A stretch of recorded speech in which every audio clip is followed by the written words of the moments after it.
Instituto Schwartz, ansiosos por dar esta charla. Estuvimos haciendo unos seteos de audio y de video, los cuales estén acordes y todos estén recibiendo buen audio y buen video. Vamos a dar inicio a la presentación. El tema de la presentación es manejo del agua en general. Vamos a arrancar con el manejo del agua en el interior. Breve presentación, yo soy Gustavo Goldman, yo soy el LEED IP, LEED es un sistema de certificación, soy habilitado profesional por el US Engineering Council, que es el ente creador de la norma. También soy especialista en una norma que se llama EDGE, que es del Banco Mundial. Y acá le voy a pasar el micrófono a mi colega para que se presente. Buenas tardes, mi nombre es Andrés Schwartz. Al igual que Gustavo, también tengo las mismas acreditaciones, LEED IP, EDGE Expert y EDGE Auditor del Banco Mundial. Trabajo en IRAM también. Hace unos años, junto con Gustavo, estamos en el tema de sustentabilidad y muy contentos de participar con ustedes en esta charla que vamos a hablar de agua, tanto en el interior como en el exterior. Los objetivos de esta clase son concientizarnos sobre la escasez del agua, ver qué griferías eficientes hay en el mercado local, ver algunos cálculos que pueden ser para el LEED, pero también para la legislación local y lo que llamamos el uso del agua gris. Bueno, un poco de historia. Tenemos acá la imagen de la colonia, ¿no? Del viejo y querido aguatero. Esto es una foto real, está en el Cabildo de la Ciudad de Buenos Aires y nos cuenta cómo se abastecía la población de Buenos Aires en el año 1810. Pero sabemos que de ese tiempo a esta parte hay ciertos problemas con el abastecimiento del agua. Esta diapositiva dice que hay 1.200 millones de personas que carecen de acceso al agua potable. Cada 20 segundos un niño pierde la vida. Y para el 2025, 2 de cada 3 personas del planeta sufrirán escasez de agua moderada o severa. ¿Cómo es el consumo de agua hogareño? Pero también se puede replicar a edificios de oficina o edificios institucionales o de salud. Para el lavado de las manos, más o menos se gastan 1,5 litros. En la descarga de inodoros, ahí dice 16 litros. Ese es el consumo máximo. Vamos a ver que hay artefactos de menos litros. Lo común es que esté entre 12 y 14 litros de agua potable. De agua potable. Potable es la palabra clave. Nosotros hacemos un gran esfuerzo en potabilizar agua y lo usamos por un inodoro o para un mingitorio.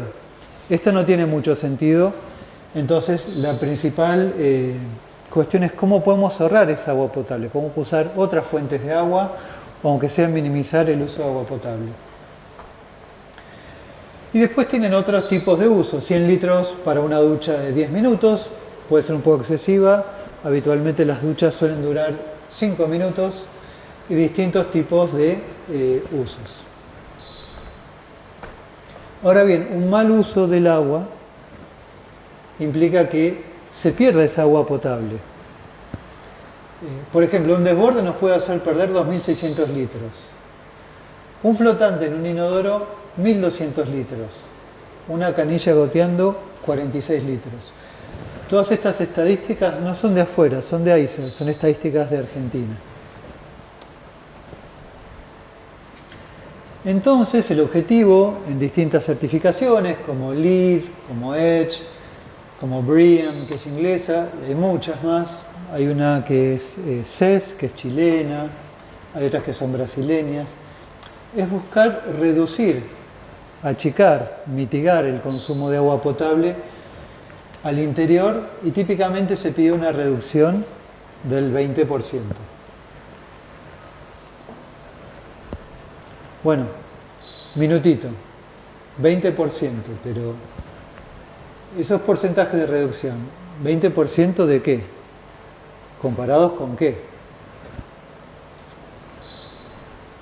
Bueno, hay distintas normas, ¿no? Hay normas internacionales del 2006, hay normas un poquito más viejas de Estados Unidos del 92, pero todos lo que hacen es definir una línea base de comparación.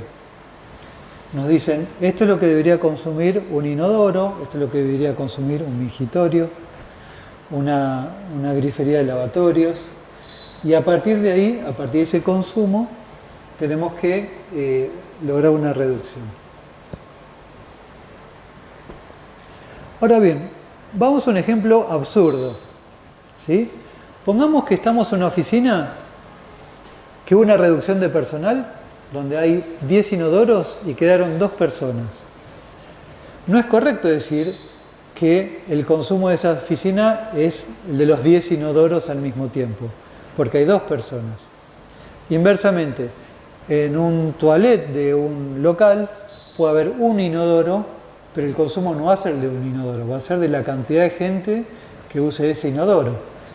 Entonces, para calcular cuánta agua yo uso, tengo que multiplicar el consumo del artefacto propio por la cantidad de veces que lo usa una persona, por la cantidad de personas, por los días de uso. Es así donde yo obtengo un consumo fidedigno, ¿sí? El consumo del artefacto, por las veces que se usa, por la cantidad de personas, por los días de uso. Porque puede ser, por ejemplo, que en un feriado no se use o se use menos. Acá tenemos un ejemplo.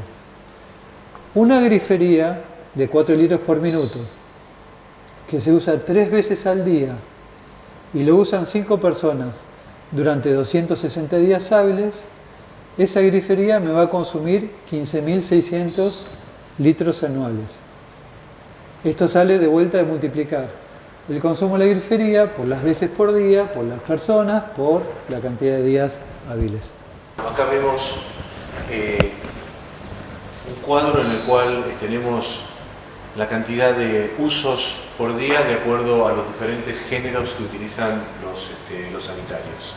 Así, por ejemplo, vemos en esta columna que un empleado de tiempo completo femenino utiliza el servicio sanitario 3 veces por día, mientras que el caso masculino utiliza el inodoro una sola vez por día, asumiendo que existan migitorios para cubrir las necesidades del personal masculino. También vemos otras cantidades de usos por día para los diferentes tipos de artefactos. Así tenemos grifería de lavatorio, duchas y piletas de cocina.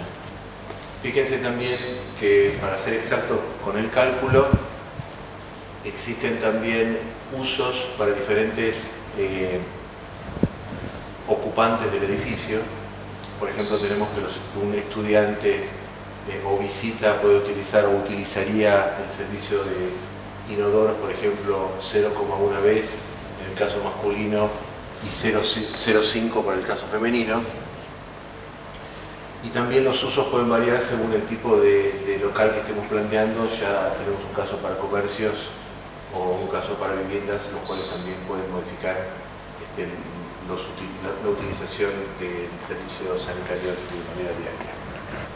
De nuevo, como mencionaba Andrés hace unos minutos, el objetivo es el consumo de agua potable y el ahorro, por supuesto, está pensado en descomprimir la utilización de agua potable. En este caso en particular, y dado el avance de la utilización de inodoros con doble botonera, para calcular la cantidad de litros de agua que consume un inodoro con doble botonera, es necesario utilizar esta ecuación. Tenemos que tener en cuenta que si en el espacio tenemos mingitorios, los sanitarios masculinos entonces van a ser utilizados una sola vez el inodoro, mientras que 2 veces sería utilizado el mingitorio de acuerdo a la tabla que vimos anteriormente.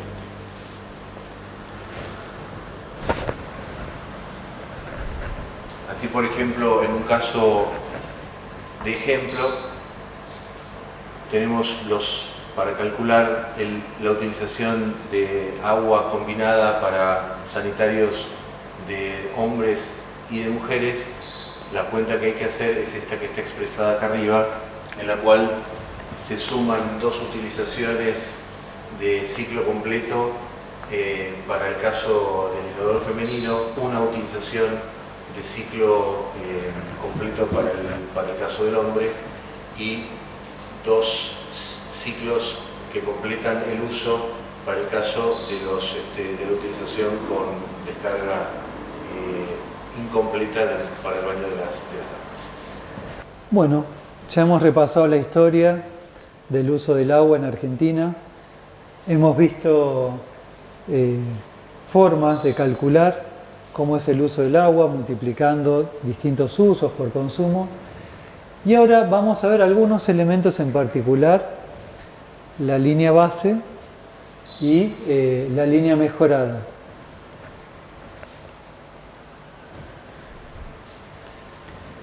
Arranquemos por los inodoros.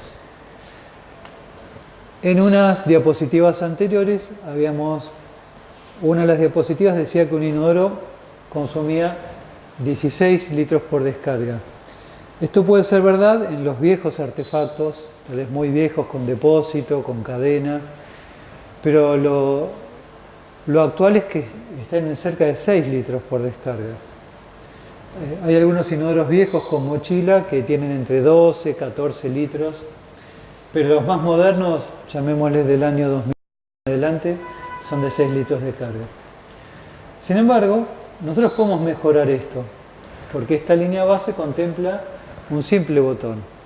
Yo quiero evacuar líquidos, 6 litros. Yo quiero evacuar sólidos, 6 litros de vuelta. ¿Cómo podemos mejorarlo? De vuelta con el doble botón. Hay en el mercado inodoros que tienen descarga parcial a 9 y descarga completa a 12 litros.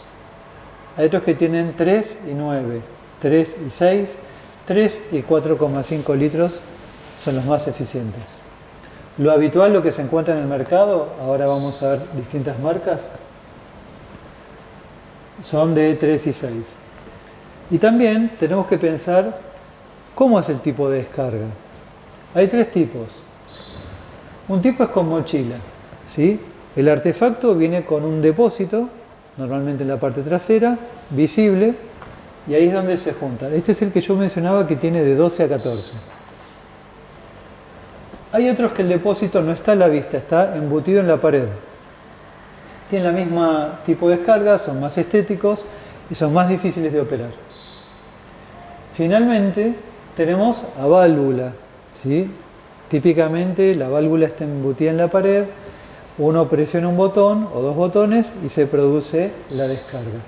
Estas válvulas mal reguladas tiran 16 litros por descarga. Son las que tenemos que ver con más interés. Y además está lo que se llama la taza, ¿sí? El artefacto en sí mismo. Que la forma en que evacúa el agua es importante. ¿Por qué? Porque hace que el agua se vaya más rápido o más lento, que se necesite más agua para arrastrar, etcétera, etcétera.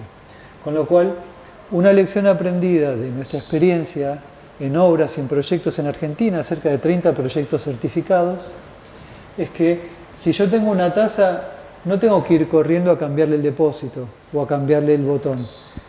Tengo que ver que la taza esté en combinación con el depósito, porque puede ser que el depósito tenga muy bajo consumo de agua, que estamos muy bien ahorrando agua, pero que tenga dificultades para desaguar.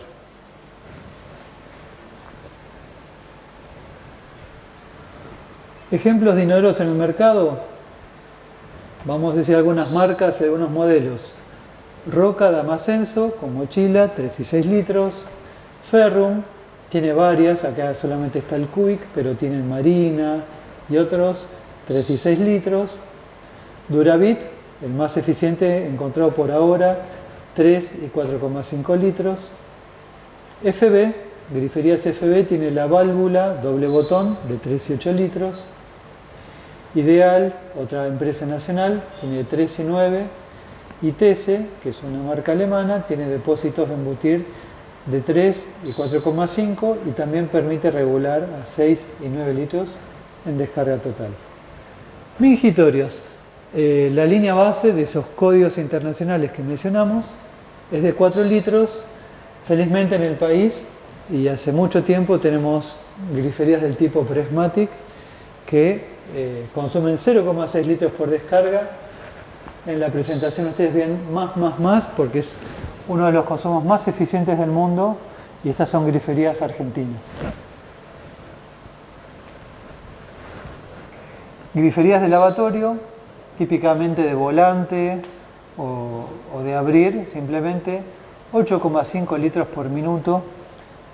Un tema que es interesante es que cuando uno habla de caudal, tiene que hablar de presión también, ¿sí? Vamos a hacer esta analogía. Supongamos que yo tengo una grifería completamente abierta, tiene un cierto caudal. Cuando yo la voy cerrando, voy reduciendo la presión, va reduciendo el caudal. Entonces, cuando uno especifica una grifería, si ustedes quieren convertir en edificios más eficientes sus lugares de trabajo, sus centros vecinales, sus escuelas, lo que fuera, tienen que pedir como métrica litros por minuto a tal presión de trabajo. Si cambia la presión, va a cambiar el caudal. Acá decíamos que los códigos internacionales hablaban de 8,5 litros por minuto. Felizmente, nuevamente, en el país tenemos griferías Prismatic de 0,6 litros por descarga, ¿sí? En los cálculos hay que hacer una conversión, porque esta trabaja por minutos, mientras que estos ciclos son ciclos de 12 segundos. Para hacer conversiones, si esto tiene 0,6 litros por descarga, en 12 segundos serían 5 veces más, ¿sí? Serían 3 litros por minuto, mientras que esto es 8,5. Seguimos estando muy bien. Continuando con otros artefactos de consumo, dentro de lo que puede llegar a ser el consumo en una oficina o en un hogar, tenemos también las griferías de cocina. En las griferías de cocina también tenemos una oportunidad interesante de hacer ahorro. Por ejemplo, acá vemos en este caso que el planteado por la línea base habla de 8,5 litros por minuto a 4 pares de presión, mientras que en proyectos podemos especificar con toda tranquilidad y contando con griferías en el mercado que proveen la prestación, podemos proveer 6 litros por minuto, con lo cual ahí tenemos un ahorro importante de la línea base a lo proyectado.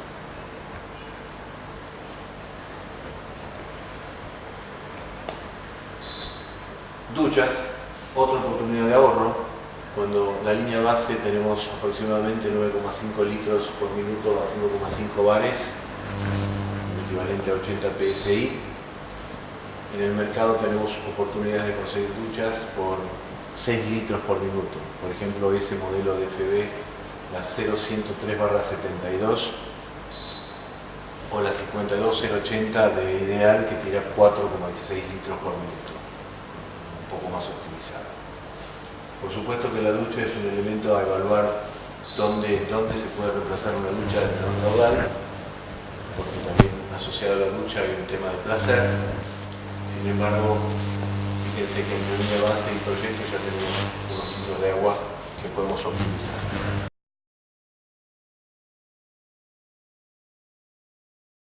Sí, conocemos los mingitorios secos. Son mingitorios que son muy interesantes, dado que en los casos de la utilización de esos artefactos el consumo de agua puede ser nulo. Sin embargo, en nuestro mercado local nos hemos visto con algunas fronteras, algunas trabas que tenían que ver con importación de cartuchos, por ejemplo, los cuales requieren de ser cambiados con asiduidad para que no se produzcan olores indeseables. Pero de nuevo, como nosotros estamos muy a favor del ahorro del agua, claramente estamos favorecidos para la utilización de este tipo de mingitorios, pero la dificultad que yo les comenté. Sí, en este caso los mingitorios secos es el máximo de ahorro posible, está claro. pero como comentaba Gustavo, hay limitaciones operativas. Otra limitación operativa es que esos cartuchos van dentro de la cañería del depósito y son muy sensibles a ataques de otros agentes químicos, típicamente elementos de limpieza. Si la gente de mantenimiento no está bien entrenada, lo que hace es, al limpiarlo, que se limpian simplemente con agua, si ponen otro producto, disuelven ese cartucho de aceite que sirve de trampa de olores y malogra el uso del artefacto, con lo cual no es un tema de consumo de agua, sino es un tema de entrenamiento operativo. Los cálculos deben hacerse anualizados e integrando todos los artefactos y griferías. En base a nuestra experiencia con los sistemas de certificación que manejamos, el 20% de ahorro comparado con la línea base se alcanza fácilmente. Y esto es simplemente a partir de la utilización de inodoros con doble botón, mingitorios con grifería Prismatic y griferías Prismatic en general. ¿Se puede optimizar todo esto? Sí, por supuesto que sí. Requiere de la selección de duchas y griferías de cocina de consumo más bajo de la línea base, como estábamos mirando en filminas anteriores. Y otra alternativa que nos permitiría hacer ahorro de agua en el interior de nuestros espacios sería la utilización de agua de lluvia o aguas grises, en una tendencia que se viene consolidando cada vez más. Acá tenemos una definición de lo que es agua gris. El agua gris es agua recuperada de lavatorios, piletas de cocina y duchas. Se excluye el agua de inodoros y mingitorios, y el propósito de la recuperación de este tipo de agua es para la alimentación de inodoros y mingitorios justamente. Por lo general estos sistemas requieren de filtros, como está listado acá, el filtro de gravedad y capa haría el proceso de reutilización del agua de mejor calidad. Existen también grupos de desinfección por rayos ultravioleta y también se puede tratar el agua a partir de la utilización de jabones y posterior coloración para poder distinguirla de lo que es el agua potable.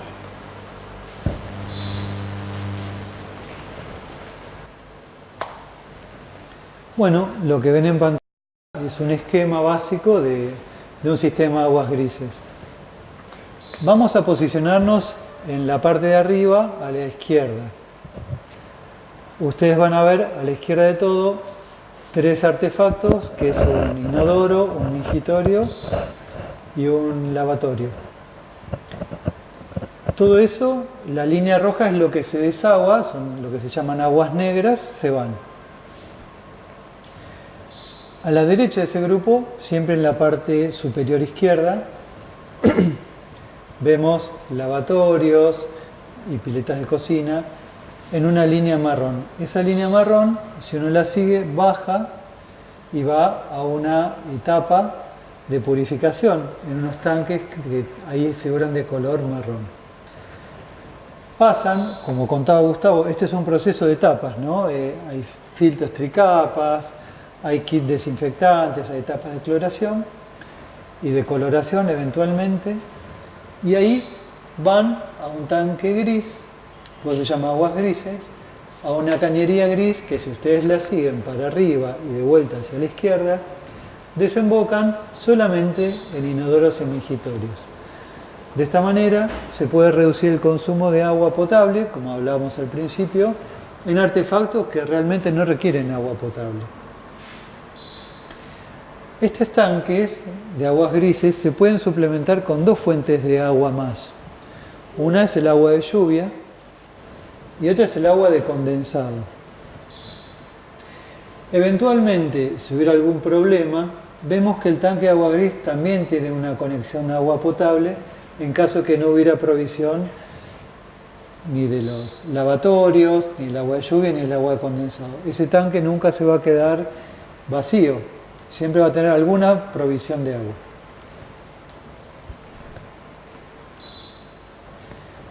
Esto que comentamos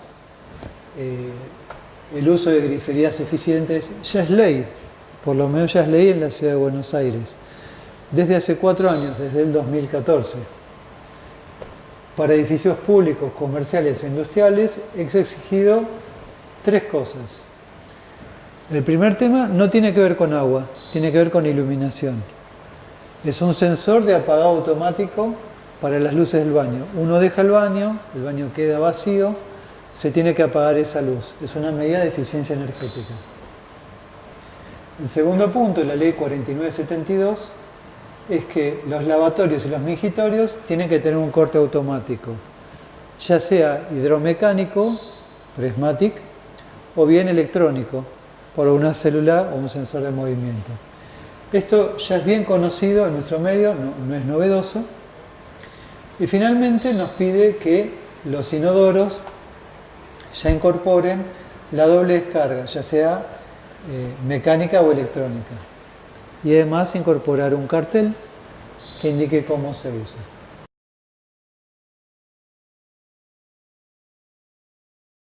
Para eso se calcula el tanque de aguas gris, se calcula en base al uso que va a tener.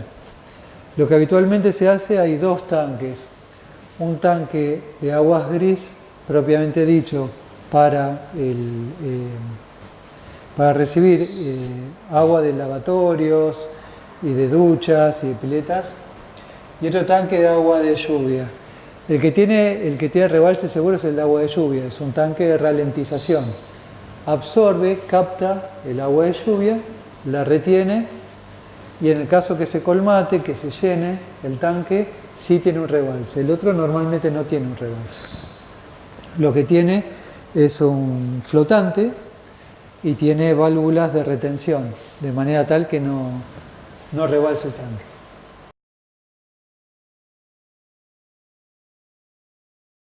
Muy bien, muy bien. Y acá tenemos una métrica muy interesante que les puede ayudar a ustedes a entender y a captar. Un split, lo que habitualmente llamamos un split, una unidad interior, tiene lo que técnicamente se llama una capacidad de 1 tonelada de refrigeración. Ahora bien, en un clima de la pampa húmeda, en algo que abarque el sur de Córdoba, sur centro de Santa Fe, Buenos Aires y Pampa, lo que tenemos es que ese split por hora nos puede entregar de agua de condensado de 1/4 de litro a 2 litros. Seguramente ustedes vieron en muchos comercios que ponen una botellita o algo y una manguerita para recoger ese agua. Ese es el agua de condensado y por equipo, por unidad de split, por hora nos puede dar de 0,25 a 2 litros. Y esa agua, en vez de ponerla en una botellita, si tuviésemos un tanque de recolección de agua de lluvia o de agua gris, podemos usarla también para suplementar y usarla para otros usos. Aparte de inodoros y mingitorios, puede ser para riego o puede ser para lavado de veredas.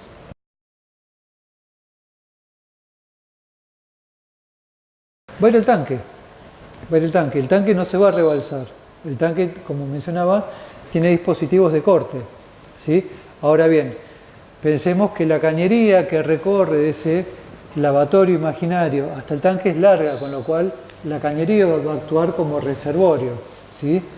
Esto sería un caso, la verdad, de días, casi un mes, que llegue a rebalsar ese lavatorio porque es muy poquito la gota que pierde. Los cálculos que yo mencionaba de AISA son en forma anual.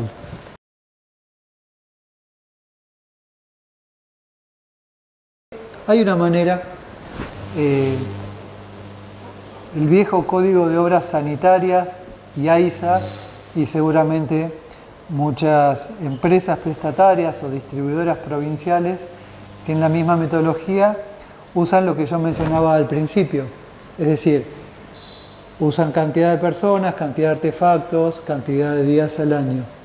De esa forma, el diseñador del tanque va a preguntar qué población tiene el edificio, cómo se va a usar, y hay predeterminados para inodoros tanto, para mingitorios tanto, independientemente si son a válvula, a depósito o a mochila. Esos cálculos son muy conservadores, son cálculos máximos. Fíjense que el cálculo de AISA que yo mencionaba es de 16 litros para inodoros, cuando en realidad tienden a ser en la actualidad de 6 o 9 a lo sumo. Entonces los diseñadores lo que hacen es hacer esas cuentas similares a las que yo mostraba al comienzo y además agregarle un cierto coeficiente de reserva. Es decir, lo van a sobredimensionar un poquito más para absorber posibles fallas y porque no conviene que el tanque esté funcionando al límite. Siempre conviene que esté un poquito menos por temas de limpieza, por temas de desborde, por temas de suciedad en el fondo, etc.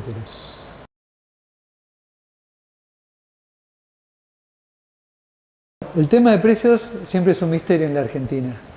¿Por qué? Porque depende mucho de la respuesta que tengan los instaladores locales, depende mucho de la disponibilidad en el mercado. Los insumos normalmente son nacionales. Hay algunos ciertos tipos de insumos que pueden ser importados, y en ese caso varía de acuerdo al dólar y a condiciones de importación, que a veces se abre, a veces se cierra. ¿Cuánto más caro? Yo pondría la pregunta de otra forma. ¿Cuánto para mí es más necesario es el recurso agua en mi instalación? Por ejemplo, en destinos de alta montaña o en destinos donde el agua es escasa, por ejemplo en zonas del noroeste, ya esta pregunta cobra otro valor, porque la verdad que es muy caro el recurso agua. Hablar de porcentajes es un poco aventurado porque implica conocer distintas realidades. No podemos decir, sale un 20% más caro. Depende de la zona, depende del lugar. Sí podemos decir que hay un componente que lo diferencia de otros, el uso de aguas grises, es el mantenimiento. Estos sistemas, como cualquier otro sistema, requiere que alguien cada tanto verifique las bombas, que cada tanto purgue el sistema, cada tanto tiene unas ciertas obstrucciones. Cada tanto me refiero una vez al año, ¿no?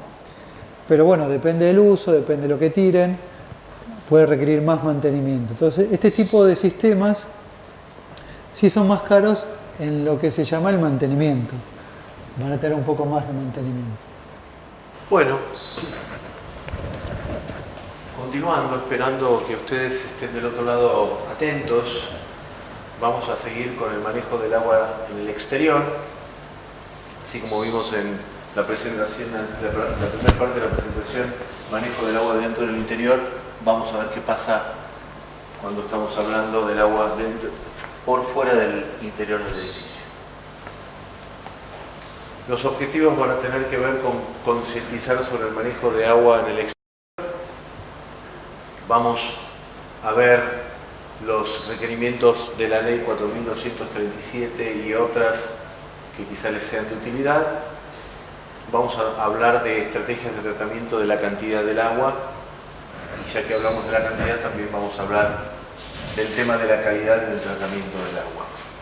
Una foto bastante común, no es la primera vez que esa imagen aparece por ahí en otros lugares de nuestro país.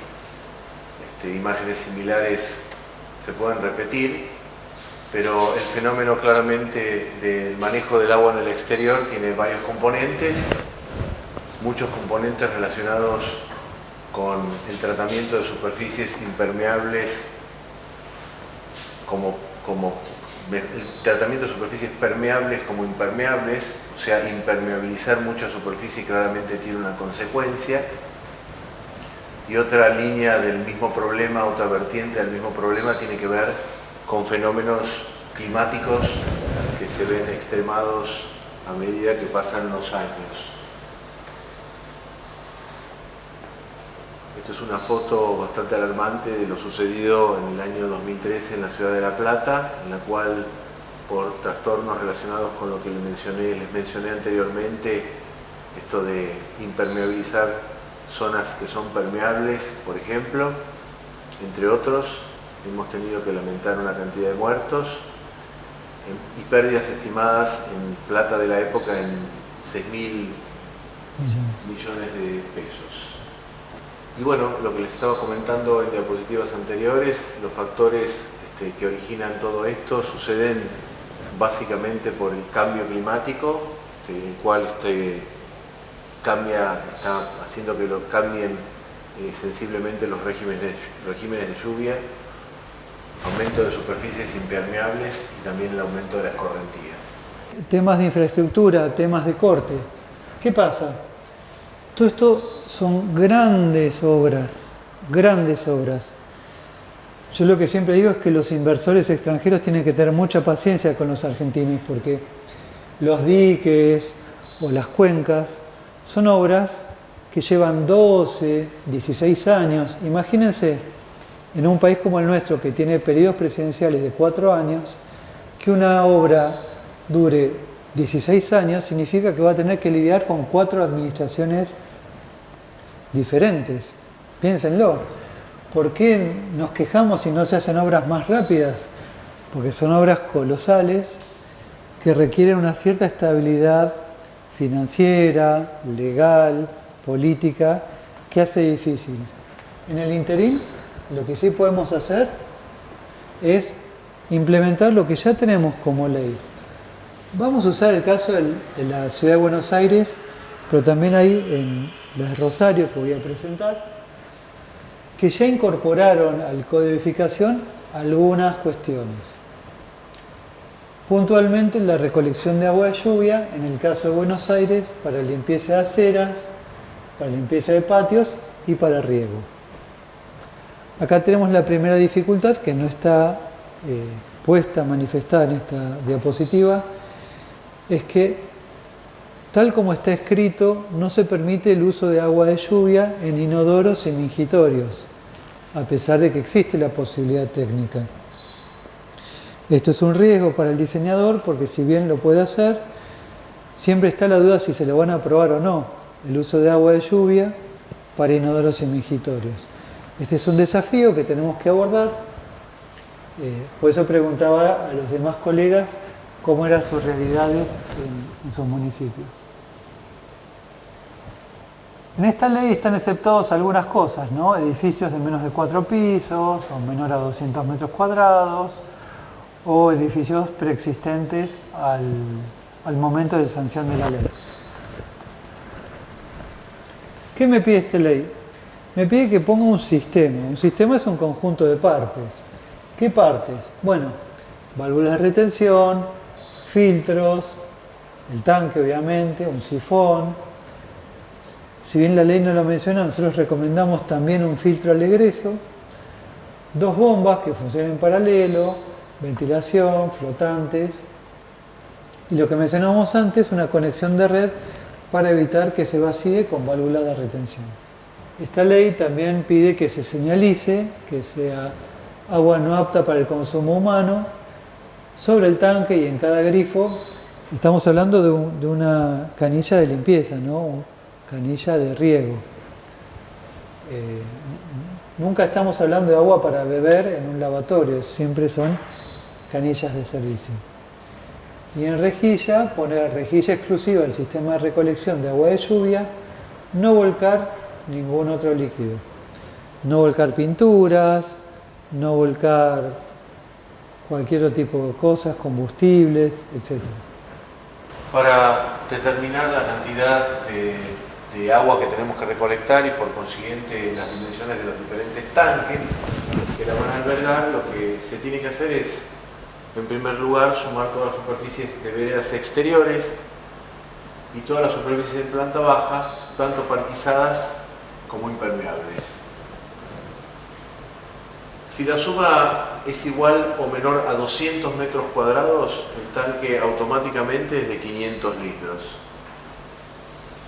Y 3, el punto número 3, que se agregan 3,3 litros de capacidad por cada metro cuadrado que exceda los 200 metros cuadrados en planta.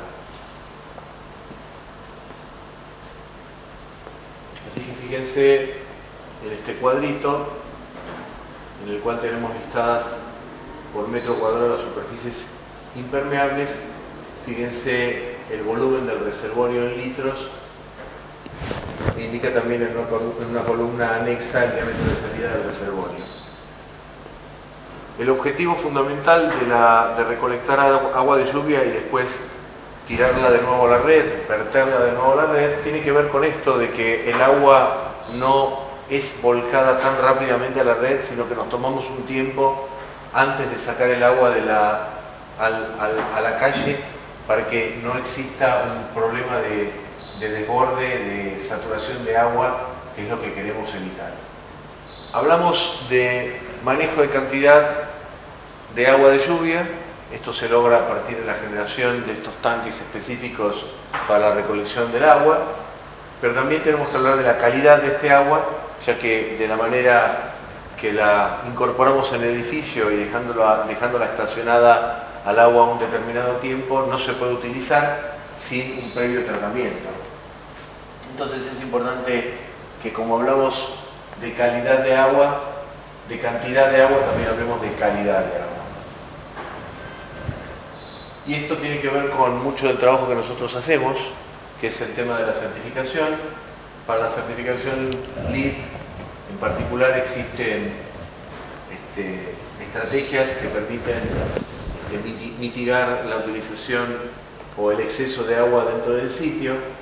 Para este caso en particular, para el caso en particular que está en la Filmina, si el sitio tiene una superficie impermeable existente menor o igual al 50%, lo que se solicita dentro de la certificación para ganar un punto es un plan de manejo de agua de lluvia que prevenga que la descarga anual del nuevo desarrollo no supere en cantidad y ratio a la existente previamente.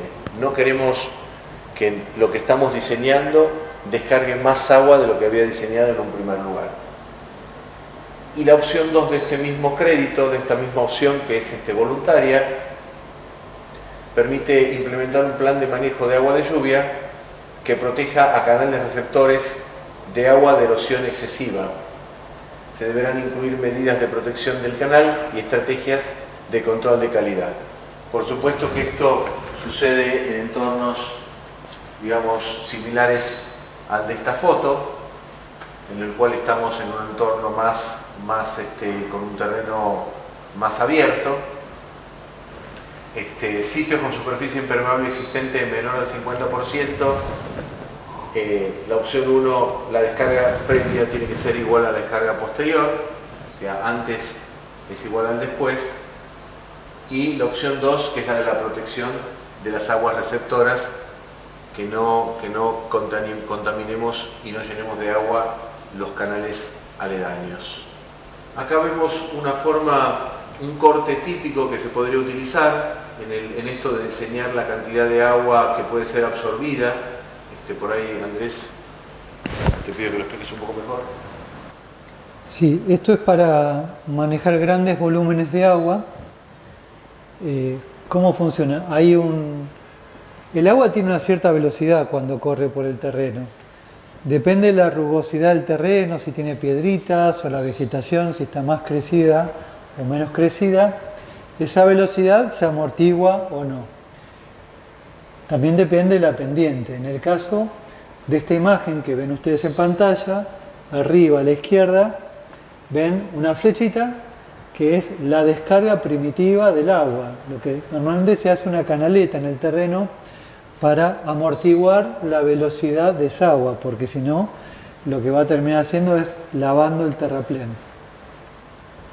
Entonces, como por un tobogán, el agua baja y va rellenando un embalse. ¿Por qué no se tira el agua directamente? ¿Por qué no corre directamente? Porque lo que puede hacer es sedimentar el canal, es decir, ir cubriéndolo con tierras y materia orgánica que trae el agua y va tapando los canales. Entonces, lo que se hace es se la frena un poco el agua, se la acumula y se la va alargando lentamente. En este gráfico que ustedes ven en pantalla, a la derecha de todo, ven una descarga más controlada y que cae también como un nicho de piedras, de manera tal de volver a ralentizar el agua de lluvia, volver a disminuir la velocidad. En estas imágenes, esto es el Parque Industrial Pilar, es la planta de S.C. Johnson, se hizo eso que se vio. Acá probablemente en la foto de arriba digan, ¿cuál es? Bueno, es toda esa hondanada que está, y en el extremo superior izquierdo se ve el paramento de hormigón que retiene el agua. De estas tres imágenes, la que está abajo a la izquierda es esa laguna artificial después de una gran lluvia, y abajo a la derecha tenemos cómo es la salida de esa agua. Es una salida controlada, en ese caso tiene una esclusa, y también se le hizo un desborde por encima de la lluvia, la máxima lluvia registrada en un periodo de 100 años. Hemos hablado de la cantidad, cómo manejar una cierta cantidad de agua de lluvia, y ahora vamos a hablar de la calidad. Imagínense, figúrense ustedes un estacionamiento descubierto. En un estacionamiento descubierto hay veces autos que pierden un poquito de grasa, un poquito de aceite. Es un estacionamiento que recibe polvo del exterior, del viento, hojas. Todo eso hace que el agua que se recolecte arrastre la grasa, el aceite, las hojas, etc. Entonces, uno no puede volcar esa agua así como viene. Es necesario filtrarla. Para eso es necesario saber de dónde viene el agua. No es lo mismo el agua que corre por un pasto, una vegetación, que un agua que corre por una playa de estacionamiento, por una superficie impermeable. No es lo mismo una superficie impermeable de un estacionamiento que una superficie impermeable de un patio. Entonces, cuando tratamos el agua de lluvia, tenemos que hacer una reflexión previa sobre qué tipo de agua van a recibir los distintos lugares. En esta imagen lo que son filtros. En la foto de la izquierda es un filtro de hojas común, como podría tener una pileta, y en el filtro de la derecha son filtros un poco más sofisticados. ¿Y cuánta agua tengo que tratar? ¿Toda? Bueno, sería ideal, pero no siempre se puede. Entonces las normas dicen que yo tengo que capturar el 90% de esa agua y de ese 90% tratar el 80%. Vamos a ejemplificarlo esto con un ejemplo muy básico. Si caen 10 gotas al año, tengo que capturar 9 de las 10 gotas, el 90%. Y de esas 9 gotas que capturé, filtro el 80% de esas gotas. ¿Cómo lo filtro? Hay muchas estrategias, ¿no? Hay filtros de hojas, hay filtros con arena, hay filtros con piedritas calizas llamadas perlitas. Ese es un filtro mecánico, es un filtro estructural, los menciona la norma. Otro tipo de filtros habla de cubiertas verdes, ¿sí? O puede ser patios. Ahora vamos a ver una serie de ejemplos. Pero tiene que ver con el tratamiento del paisajismo que me ayude a mí a ralentizar, tratar y en lo posible filtrar naturalmente el agua. Esa agua yo la puedo recoger, la puedo volver a usar, pero otra forma también de manejar las escorrentías es reducir la huella del edificio, lo que se llama la pisada, el perímetro del edificio, el volumen que ocupa en el terreno. Cuanto yo más lo reduzco, gano en altura, pero también gano en terreno absorbente. Una de las estrategias es pavimento permeable. ¿Qué es esto? Hay pavimentos que son como el signo numeral de un teléfono, donde tiene una parte abierta y una parte fija. Eso permite que el agua circule y que crezca la vegetación. Eso nos da una captación de un 50%. Otra forma de generar un pavimento permeable es con piedritas. Ojo, no se trata de poner piedritas sobre el terreno natural y ya. Se trata de remover ese terreno natural y hacerlo permeable. Hacerlo permeable, fíjense ustedes lo que pasa con el mate, ¿no? Son distintas capas. Si la yerba está muy compacta, el agua no va a circular bien. Hace falta, de alguna forma, mover, generar espacios. Entonces, lo que habitualmente se hace, se ponen piedras de distintas granulometrías, se rellena con arena y después sí se ponen las piedritas. De esta forma logramos que no se encharque los pavimentos.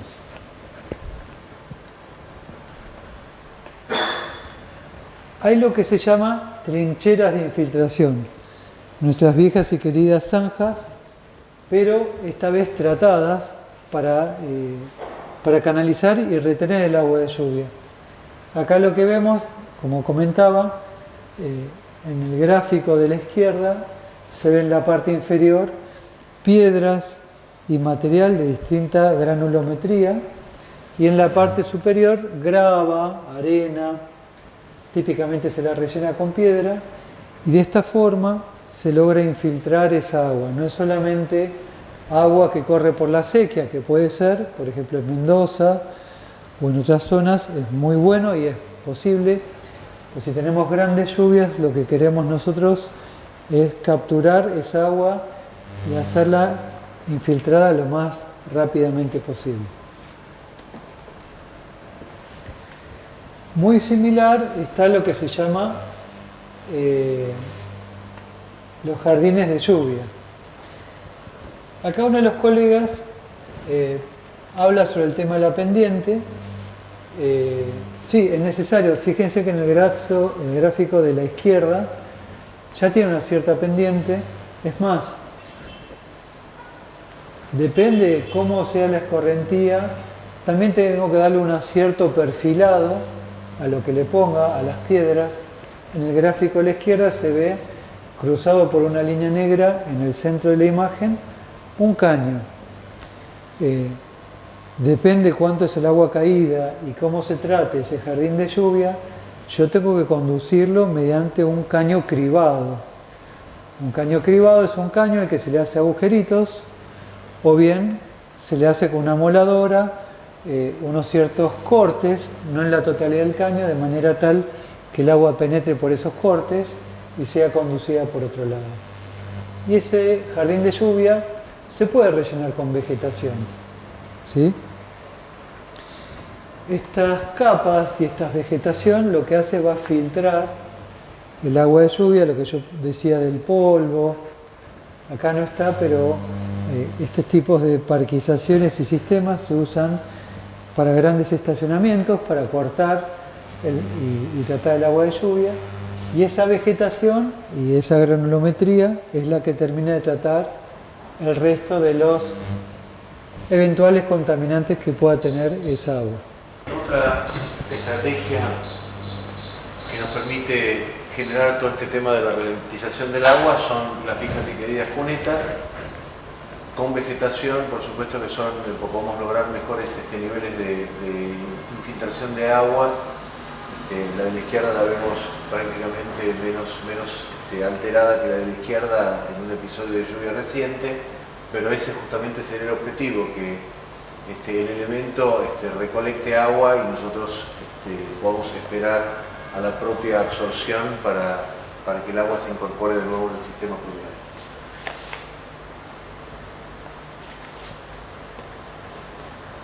Y cuando los elementos naturales se ven limitados, también existen las posibilidades de generar espacios de acumulación de ese agua.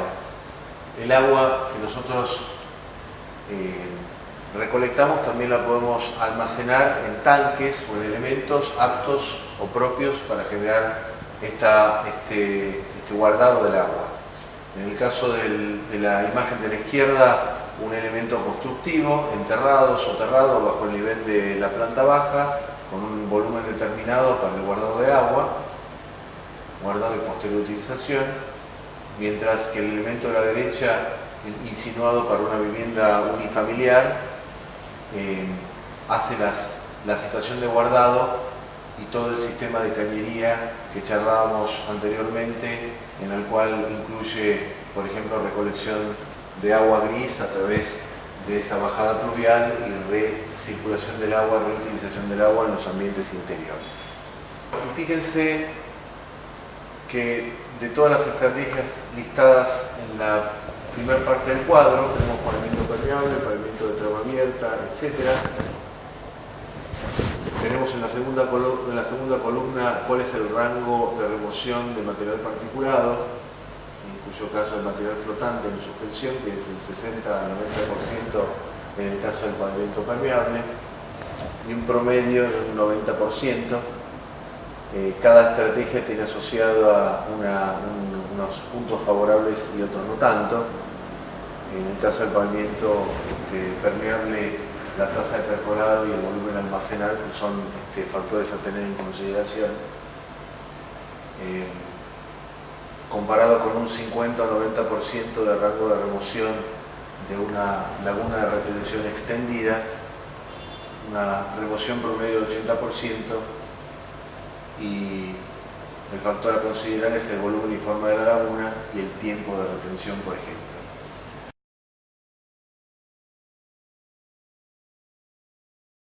Es el fenómeno de cambio climático, ¿no? El fenómeno de cambio climático, curiosamente, no incrementó el nivel de lluvia anual. Lo que lo hizo fue concentrarlo. Y nuestras instalaciones no están tan preparadas para manejar tan grandes volúmenes en tan corto periodo. Les voy a dar una anécdota personal. Mi profesión de base es arquitecto. Mi estudio de base es de arquitectura. Cuando yo estudiaba arquitectura, me decían que el diseño de un pluvial, en la terraza, por ejemplo, había que poner cada 25 metros cuadrados. Se dividía la terraza en cuadraditos de 5 por 5 y ahí en el centro poníamos un desagote. Tuve la suerte de encontrarme con mi docente años más tarde y le pregunté cómo estaba abordando él ese tema y él me dice que ahora ya no puede diseñar en 5 por 5, tiene que diseñar en 3 por 3. Pasamos de sectores de captación de 25 a 9, con lo cual tiene que poner más desagües pluviales. Esto es porque la metodología de cálculo anterior no es suficiente para abordar la cantidad de lluvia que estamos cayendo.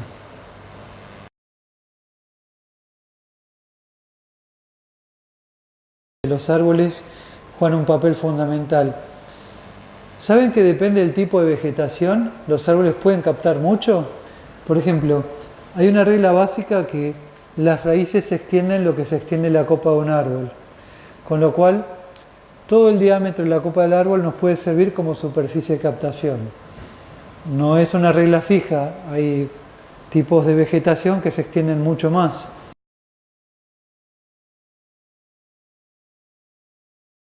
Justamente la anécdota que comentaba de hay que poner más desagües, o por eso tanto el municipio de Buenos Aires como el de Rosario, como el de la ciudad de Santa Fe, en la provincia de Santa Fe, han incorporado ya desde el año 2008 tanques ralentizadores.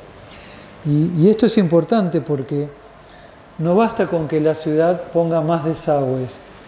Entre todos los vecinos tenemos que aportar lo nuestro y lograr, en la medida que sea posible, ¿no?, en proyectos nuevos, más difíciles en los existentes, en aportar soluciones como cubiertas verdes, tanques de ralentización, canaletas, trincheras de infiltración, cosas que hemos tratado en este curso, para que la suma de partes ayude a mejorar el manejo de agua de la ciudad. Nos volveremos a ver el jueves que viene junto con Gustavo.